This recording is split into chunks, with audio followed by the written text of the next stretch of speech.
Dan pemirsa, untuk mengetahui apa itu ethylene glycol, diethylene glycol, serta ethylene glycol butyl ether, serta bahayanya jika masuk ke dalam tubuh manusia, kita akan membahasnya pagi hari ini dengan Dekan Sekolah Farmasi ITB, Profesor Iketut Adnyana. Selamat pagi, Prof. Ketut. Salam sehat, Prof. Selamat pagi, Prof. Ketut. Selamat pagi, Mas Seno, Mbak Eva. Salam sehat untuk kita semua. Baik, Prof. Ketut, apa sebetulnya ethylene glycol, diethylene glycol, dan ethylene glycol butyl ether itu? Oke, terima kasih Mbak Erna. Jadi sebenarnya untuk senyawa toksik yang diduga kuat penyebab gagal ginjal akut itu adalah ethylene glycol, diethylene glycol maupun ethylene glycol butyl ether itu tidak pernah digunakan di dalam formulasi produk-produk farmasi. Dia digunakan salah satunya sebagai coolant atau untuk pendingin di produksi mesin pendingin, seperti itu sebenarnya. Dan kemudian adanya 3 senyawa itu di dalam produk farmasi diduga kuat adalah merupakan cemaran dari zat kimia yang memang diperbolehkan digunakan di dalam formulasi sediaan farmasi seperti propyl ethylene glycol, kemudian polyethylene glycol, glisol maupun sorbitol atau gliserin yang memang biasa digunakan untuk meningkatkan kelarutan dari zat aktif yang memang tidak mudah larut di dalam air, seperti itu. Nah, ketika adanya cemaran ini yang akan menyebabkan berbagai rangkaian reaksi, salah satunya dia akan berubah di dalam tubuh kita atau di metabolisme dalam tubuh kita menjadi yang namanya oksalat. Apabila bertemu dengan zat yang namanya kalsium, itu bisa menyubah menjadi kalsium oksalat. Ini akan membentuk menjadi kristal yang sangat tajam, yang apabila masuk ke dalam organ ginjal, ini yang akan selanjutnya akan merusak organ ginjal dari pasien. Seperti itu kira-kira Mbak Erna. Baik. Prof. Ketut, tadi Anda katakan bahwa ini adalah cemaran begitu ya, karena ya kalau yang beredar di berbagai pemberitaan ini kan dikatakan bahwa ethylene glycol, kemudian DEG sampai EGBE ini adalah biasanya digunakan untuk mencampur, yang beredar seperti itu. Berarti terverifikasi, terkonfirmasi di sini bahwa itu hanya cemaran. Nah, kok bisa ada cemaran di obat-obat itu, Prof? Ya, untuk yang polyethylene glycol itu literatur maupun pustaka-pustaka yang digunakan untuk formulasi sediaan farmasi seperti misalnya USP, jadi US Pharmacopoeia, itu memang memperbolehkan menggunakan polyethylene glycol, glycerol maupun sorbitol untuk kepentingan formulasi sediaan farmasi. Ini ada batas maksimum yang diperbolehkan cemaran tersebut. Jadi intinya memang masih kemungkinan ada senyawa tersebut ada batas maksimal yang diperbolehkan, sehingga dari hasil penelitian memang tidak akan menyebabkan gangguan keamanan terkait dengan penggunaan senyawa-senyawa polyethylene glycol, glycerol maupun sorbitol atau gliserin tersebut untuk kepentingan formulasi sediaan farmasi, seperti itu. Ini keluarnya dari mana? Cemaran ini bisa keluar begitu ketika terjadi apa? Bisa terjadi proses produksi dari zat kimia polyethylene glycol tersebut, karena ethylene glycol tersebut merupakan monomer dari polyethylene glycol secara struktur kimia. Jadi kemungkinan bisa terjadi reaksi tertentu yang memungkinkan mengeluarkan ethylene glycol, atau merupakan dalam proses produksi itu merupakan impurities, istilahnya, ketidakmurnian dari zat kimia yang memang diperbolehkan di dalam formulasi sediaan farmasi, seperti itu. Apakah selama ini sesuatu itu atau bahan yang digunakan kemudian bisa ada pencemaran, itu sesuatu yang sudah lama digunakan sebagai bahan obat batuk? Sebelumnya saya koreksi dulu dengan Eva ya, Prof, silakan. Ya, Mbak Eva, jadi memang sudah untuk zat kimia seperti polyethylene glycol, glycerol, dan sorbitol ini sudah lama dan sudah luas digunakan. Tidak hanya dalam produk farmasi, juga dalam produk-produk pangan. Memang diperbolehkan digunakan, apa itu untuk meningkatkan kelarutan dari zat aktif, atau digunakan untuk memperbaiki rasa dari produk-produk pangan maupun produk-produk obat. Jadi memang zat ini sudah lama digunakan dan memang batasannya sudah jelas. Ada batasan maksimal tertentu yang tidak akan mengganggu keamanan masyarakat yang menggunakan produk tersebut, seperti itu. Oke, Prof Ketut, saya masih menyinggung soal bagaimana sebetulnya ketiga senyawa kimia ini bisa keluar begitu ya, kemudian sehingga mencemari produk-produk obat-obatan. Pertanyaannya, ketika itu adalah monomer dari tadi sebuah senyawa yang tadi Anda sampaikan, senyawa ini akan keluar kalau terjadi suatu reaksi apa? Apakah dipanaskan, didinginkan, atau dibiarkan dalam suhu ruangan, atau seperti apa? Sehingga monomer ini bisa keluar. Nah, ini yang menjadi pertanyaan besar. Jadi karena kita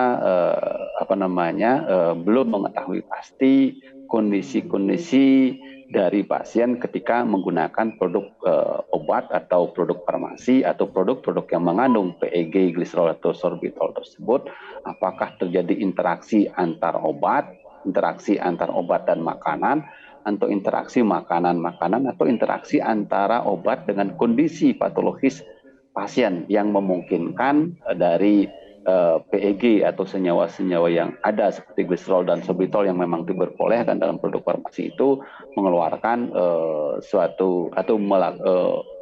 terjadi suatu reaksi kimia tertentu yang memungkinkan munculnya senyawa-senyawa yang diduga toksik ini, apakah itu ethylene glycol, diethylene glycol, dan ethylene glycol butyl ether. Ini yang sedang diselidiki oleh pihak-pihak terkait dan pihak-pihak yang berkompeten di bidangnya seperti Puslab-4, kemudian teman-teman dari toksikologi forensik maupun IDAI, seperti itu. Baik, Prof, Badan POM menyebut bahwa 5 obat batuk sirup dengan etilen glikol dan dietilen glikol melebihi batas aman. Nah, apa saja dampaknya kalau melebihi batas aman? Nah, seperti yang saya katakan tadi, jadi ada 5 produk obat yang memang sudah dirilis oleh Badan POM yang mengandung etilen glikol, kemudian dietilen glikol, dan juga etilen glikol butyl ether itu melebihi ambang batas. Dan ini di dalam tubuh pasien dengan kondisi tertentu akan memungkinkan terbentuknya senyawa yang disebut dengan oksalat. Nah, apabila bertemu dengan atom atau senyawa kalsium atau unsur kalsium, ini bisa akan membentuk menjadi kalsium oksalat. Dan ini yang memang sukar laut dan akan membentuk kristal yang tajam yang apabila masuk dalam organ ginjal sangat penting, dan ini yang akan menjadi merusak ginjal. Maka ini yang akan mengantarkan kepada kasus-kasus fatal pada pasien, dan itu sudah dibuktikan. Kemarin malam kebetulan kami diundang untuk diskusi dengan Kemenkes, Badan POM, dan teman-teman dari praktisi farmasi maupun kedokteran, dan memang ditemukan jadi sekitar 4 dari 6 pasien tersebut memang mengandung etilen glikol dan turunannya.